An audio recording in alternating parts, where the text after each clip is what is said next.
What's up, guys? This is the concluding video, video 3 of the Deload series. As I mentioned before, this is going to be about the supplement protocol. And to segue into that, I want to recap what the goal of the Deload is for me and most of the clients that I work with, and that is to basically deload or get rid of stress that's coming from the training response that you've been in or the training stimulus that you've been in, along with the rigors of life and so on and so forth. So it's to de-stress the body. Oftentimes we categorize that with inflammation. Sometimes it is, and sometimes it's an inflammatory response from other things that are going on because of the stresses of training and so on and so forth. So the one thing that I want to preface this with is these are all supplements that I am biased to and that I believe work, but it is not the end all to be all. And also, my opinion, supplementation is just that it's the gravy on the top. They're not necessarily essential, but they do help supplement and aid in a goal. But all they do is add to this goal. They aren't everything to the goal. So what do I do with my supplements? Well, the first thing that I will say is when I get into the deload, I actually will get rid of a lot of my performance style supplements. So the things that I take pre-workout, intra-workout, post-workout, the things that I have that help me with performance, things that just aren't your regular essential supplements, I get rid of them. And one of the big things I can tell you off of that is that you need to consider getting rid of anything stimulant based, especially caffeine. And the main reason is that I don't want anything that's agitating my total system. I don't want anything that's hampering my nervous system. I want that to recover at this point in time as much as possible. So, if you guys follow any of Coach Kassem's stuff, if you guys have been to any of our camps in the past that we had, conducted, he speaks about yin and yang. It's also something that Eric Braverman talks about in his Edge Effect book, is the idea of yin and yang. When you're in yin, you're go mode. When you're in yang, you're in rest mode. So I want to be in yang like all the time unless I absolutely have to. And one of the biggest things that you can do is to get rid of things like caffeine. Now, could you have an adverse side effect short term? Yes, but that's a good thing. You need to battle through it and get rid of basically the addiction that your body has grown to need that caffeine. It will be very good to get rid of stress in the long term here. Okay. The other things that I do is I really get specific about my essentials. So vegetables, as I mentioned in the diet part, are very, very important. What I will also do is I'll start hyperdosing my super greens. So I'll take upwards of maybe 6 to 8 servings of my super greens. I really like a green supplement that is made by Nutridyne. It's basically just a whole food super greens product, no extra additives, nothing like that.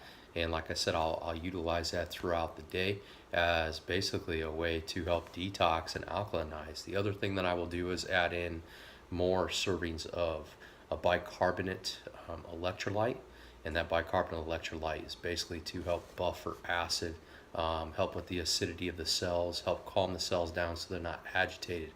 In addition, this is the time where I might incorporate more dosaging or a probiotic at that point in time, morning and night. And the dosage, I don't know, sometimes I'll be 30 billion live cells to 60 billion live cells each dose. It just depends on what the status of my gut is at the time.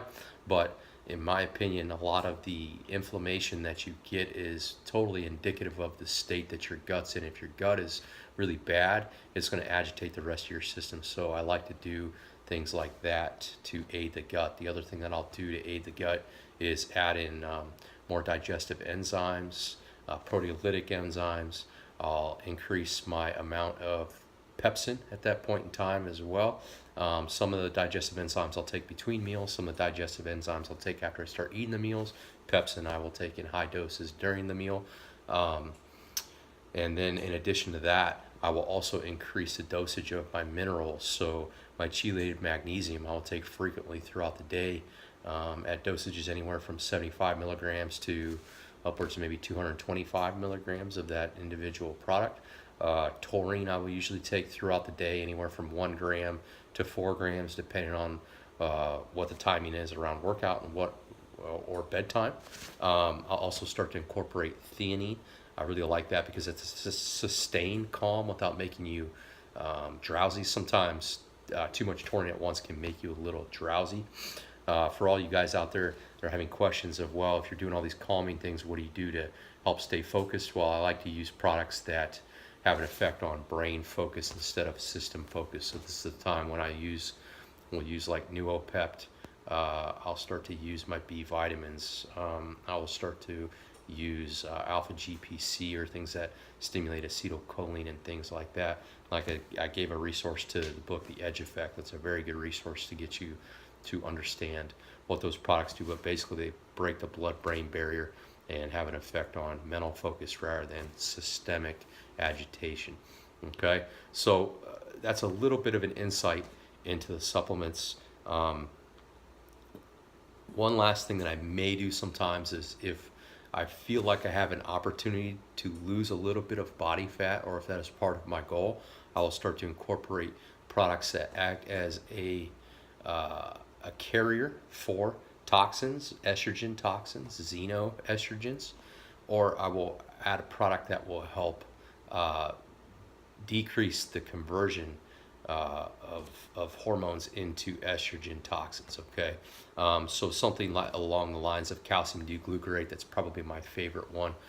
Even DIM at that point in time I may use, but like I said, usually high doses of calcium D-glucarate along with some form of fiber. So I like some fiber products that basically are 50% soluble and 50% insoluble, and that is a resource coming from Charles Poliquin that I've stuck to for a number of years, and it works really, really well for me. So if you're having some issues in general with like leaning out your legs, specifically like quads and your hamstrings, if your glutes seem to be kind of soft, that could be a sign that you have some estrogen issues going on, and some of those products might help. The time that I would like to really utilize them is when my body's in the least stress state, and that's going to be basically in this deload. Okay, so there's a lot of layers to the deload, and I find every time I go through it, maybe I get a little bit more specific, but hopefully those points have helped you out. But the idea at this point in time is to get the most out of a little and let the body rest while staying active. And you know, I think that people misconstrue the idea that deload is, it's not hard work. It's still hard work, just in a different way. So I want you guys to change your paradigm on what you think it is, and understand that's a different kind of hard work. It's a completely different stimulus, and with that completely different stimulus comes a different opportunity of demand for nutrition, along with a different demand for supplementation.